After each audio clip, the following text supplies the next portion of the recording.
کیا آپ معدے کی جلن اور تیزابیت کو ختم کرنا چاہتے ہیں، جگر کو بلکہ پورے جسم کو توانائی دینا چاہتے ہیں اور اس کے علاوہ دل کی صحت کو مضبوط کرنا چاہتے ہیں تو کھجور کا مناسب مقدار میں روزانہ استعمال شروع کر دیں۔ کھجور کا مزاج گرم تر ہے جو جگر کو توانائی دیتا ہے۔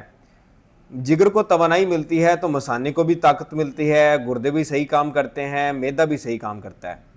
اس کے علاوہ اس میں کیلشیم اور میگنیشیم کی موجودگی کی وجہ سے آپ کی ہڈیاں بھی مضبوط ہونا شروع ہو جاتی ہیں۔ 24 گھنٹے میں 20 سے 25 کھجوریں کھانا بھی صحت کے لیے مضر ثابت نہیں ہوتا بلکہ بے شمار فائدے رکھتا ہے۔ اس کے مناسب استعمال سے آپ کی نیند بھی بہتر ہونا شروع ہو جاتی ہے۔ اس کے علاوہ آپ کی خون کی کمی بھی پوری ہونا شروع ہو جاتی ہے۔ خاص کر بچے کی پیدائش کے فوراً بعد اگر عورت کو کھجور کا استعمال مسلسل کروایا جائے تو اس کے اندر انرجی بھی رہتی ہے، اس کے اندر دودھ کی پیدائش بھی مناسب مقدار میں ہوتی رہتی ہے۔ اس کے علاوہ اس کے اندر خون کی کمی بھی پوری ہونا شروع ہو جاتی ہے۔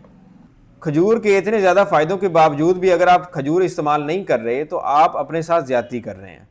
مزید مفید طبی مشوروں کے لیے، غذا کے بارے میں جاننے کے لیے یا کسی بھی بیماری کے بارے میں مشورہ کرنے کے لیے آپ ہمارے واٹس ایپ نمبر پہ رابطہ کر سکتے ہیں۔